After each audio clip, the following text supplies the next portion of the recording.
The International Court of Justice made a judgment on South Africa's genocidal intent case against Israel for the war in Gaza. South Africa had sought to have the court impose a directive to Israel and its military army to secession against Hamas in Gaza. Instead, the court made an interim ruling directing Israel to take measures to prevent acts of genocide, allow for humanitarian aid, among other things, further ordering Hamas to release all taken Israeli hostages. South Africa has hailed the court's ruling despite hoping for a definitive ceasefire ruling. Let's get some reaction on the ground now with TRT World correspondent in Gaza, Nizar Sadawi. Nizar, thank you so much for joining us. There was a lot of jubilation on the ground here, but what is it like there? Well, of course, Palestinians are grateful. They're really happy that for once they're being recognized and their cause is being recognized on a very important international scale, something like the ICJ. That's not trivial. This is very valuable. And coming from a country like South Africa, a country that has for years and for decades shared the plight of Palestinians because they've been there. They experienced apartheid and they know what it means. So, yeah, it means a lot. However, to be honest, yesterday we noticed that there was some sense of frustration amongst Palestinians because they had hoped that there will be an immediate ceasefire. I mean, yes, it's good that they're being recognized, but they want more. They wanted the war to stop immediately. They wanted to see the impact. They wanted to see the result. But what happened is that, Israel is again giving time to allow maybe the humanitarian aid to enter, more humanitarian aid. They were already talking about the next phase of this military campaign, and the next phase would include something that they called surgical attacks, for example. So what does that mean for Palestinians now? That's what people here are saying. They wanted the war to end immediately, and then they can discuss further issues, but that didn't happen. So they understand that, of course, there are legal sides to this, but I'm talking about the common residents here. I'm talking about the regular people on the streets. They don't understand the legalities. They just want this whole thing to stop. So they were all happy, saying, yes, it's good that something is changing finally internationally, but the war didn't stop. They woke up today and they realized that it's day 113 and the war is still ongoing. Now, Nizar, as you're saying that there was a change, and I like the choice of words, that internationally as well, but on the ground for people waking up in Gaza today, there is no clear difference. It's the same as day 100 as it is now days later. Exactly. That's why people are somehow frustrated, because the change on the ground is what matters the most. I mean, the legal side concerns the legal experts. But when you talk about the people on the ground, they want the displacement, the death, the disease, the starvation. They want all of these things to stop. And as long as these things did not stop, nothing changed for them. That's why they have been experiencing some sense of frustration. This is what we're seeing here. Today, there have been some change in tactics in terms of how this military operation is continuing in the north, in central Gaza, in Khan Yunis. Of course, Khan Yunis in the south, that has been the main focus for the military operation recently. And that's also the place where Palestinians are still being displaced, even now, as we speak. More residential neighborhoods are receiving evacuation orders. They're being ordered to flee their homes and walk on foot on an area called Al-Mawasi. That's a very narrow area on the western part, to come to Rafah. And coming to Rafah means joining 1.3 million internally displaced Palestinians. And those people are literally staying in less than 36 square kilometers. That's why they didn't have a feeling like something significant changed. They want the war to stop. It's all about the war. You know what I mean? It's all about the war. If the war stops, then it makes sense that, of course, the displacement would stop too, the destruction would stop, the disease would stop. There will be more humanitarian aid entering Gaza. That is, a logical result. But the first thing that needs to happen is the war to stop. And for that to happen, there must be a ceasefire. That's why they have been demanding a ceasefire. And that's why I'm saying that people are frustrated that didn't happen, because now they're just giving more time to all parties, whether Israel, Hamas, or whatever, to keep talking. And people here are tired. They don't want to hear about talks or negotiations. They want an act. They want something to change on the ground. And while the ICJ also, made those 6 measures on Israel to say that these measures need to be taken to prevent genocide, we already have over 25,000 people who have been killed already. But as you're speaking as well about those 1.23 million people who've been displaced into such a very small, congested area in the first place and limited humanitarian aid, do you foresee that, from today and the coming days, that with these 6 measures, there will be an influx of humanitarian aid, or will it be coming in drips and drabs as it always was? And as you mentioned as well, there's talks of what you've called surgical attacks and other kinds of attacks. If you could just also elaborate on these different tactics that are being used as well. Look, to start with, the number of those internally displaced is 1.9 million. We're saying that 1.3 are residing or taking shelter here in Rafah, in one small city, 36 square kilometers. But all in all, more than 85% of Gaza's population are now internally displaced. That's to start with.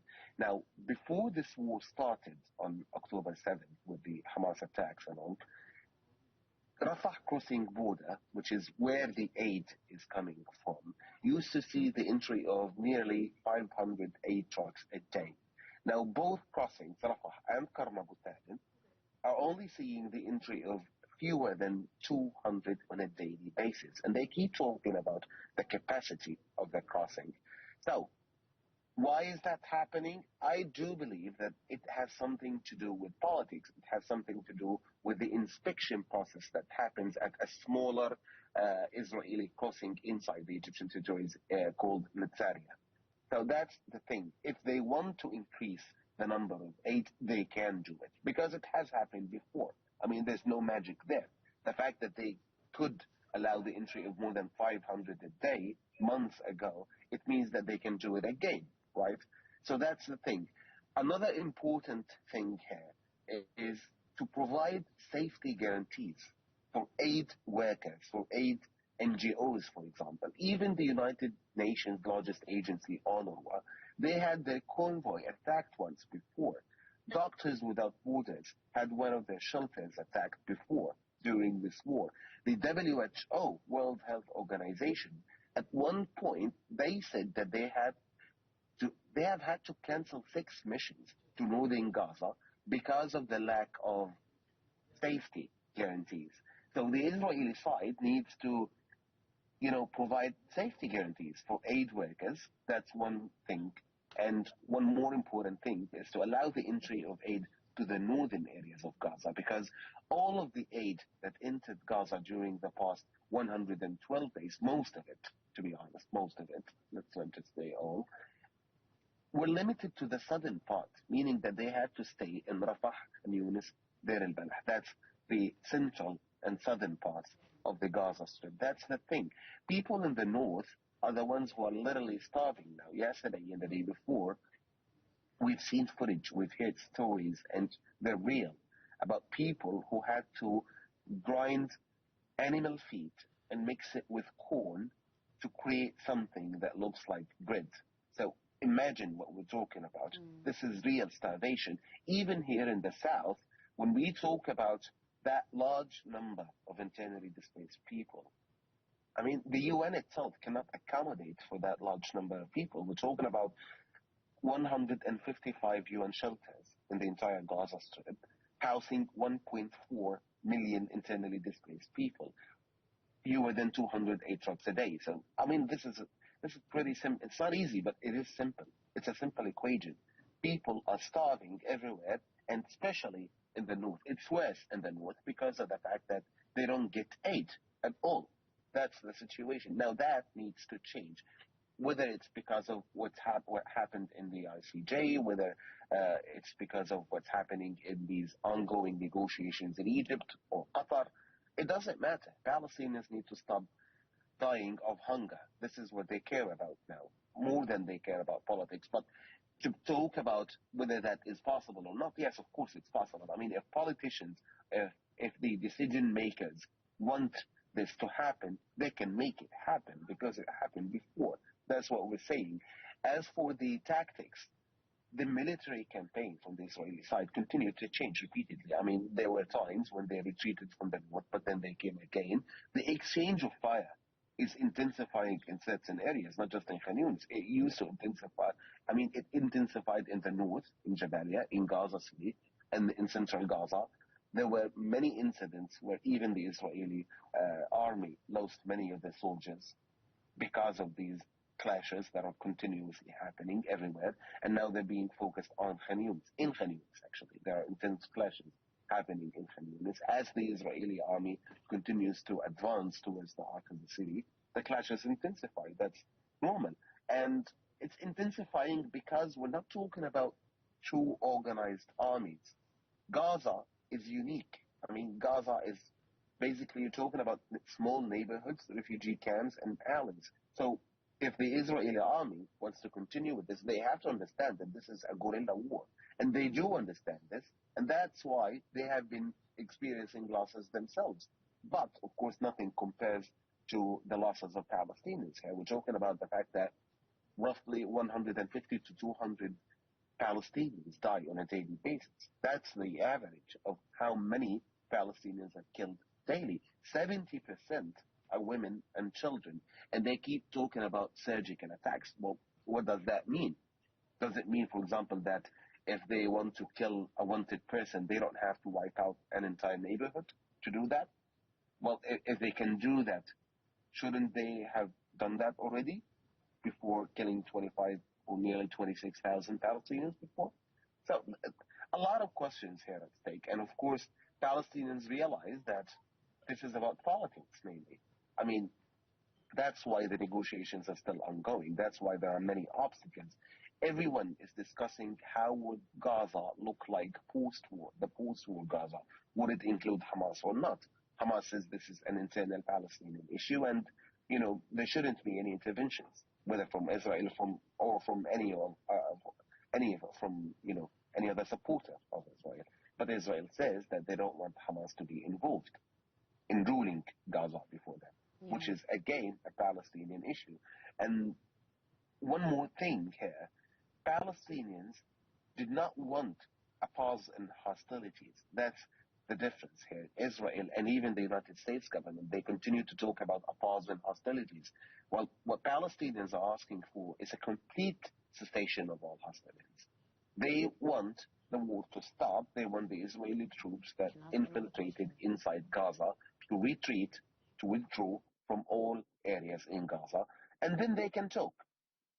Well, it doesn't appear that they can agree on this, not until now at least. When you speak of that, basically it's chronic starvation and a famine that's actually going on there in Gaza.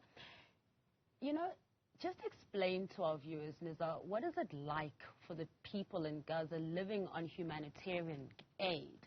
I mean, it's already, to put it mildly, not a quality life at all. You're looking over your back the entire time, but then you're living off drips and drabs. Well, we have to understand that the situation was not ideal before the war started. 80% of Gaza's 2.3 million population already relied on international aid to survive. That was before 7th of October. Half of Gaza's population was unemployed. That was before the war started on October 7th. That's what we're saying here. The situation has always been dire for Palestinians because of 17-year-old long blockade, for example, because of recurrent wars and military escalations that are still, appearing to be endless. So the situation was not ideal. Now this war has made things worse for Palestinians. Now the amount of aid that enters is not enough for anything, and that's why Palestinians are struggling here. Now, yes, they are resilient. They can, and they always try to create alternatives. But guess what? Palestinians don't want to be resilient anymore. I mean, they're human beings. They're entitled to be weak. Sometimes they get sick. Sometimes they die of hunger. They die of disease. They just die. And they don't want to be strong anymore. That's a fact that I came to realize recently. I actually talked to people and they're fed up. They don't want to be admired by the outside world. They don't want people to respect them and to say, wow, they are so strong and resilient. No, they're not. They don't want to be. They're entitled to live. That's what they want. That's the issue here. They're fed up. That's humanitarian an aid. putting it. Yes, they need humanitarian aid, but they need dignity too. They need the war to stop. They need opportunities. So they want peace. It's not about war, by the way. It's more about peace. We've been talking to people yesterday and the day before. We've been taking reactions about the ICJ and, everything else, even the negotiations. And most people here, they don't want the war in itself. They want to live in peace, actually. It's not like they long for war.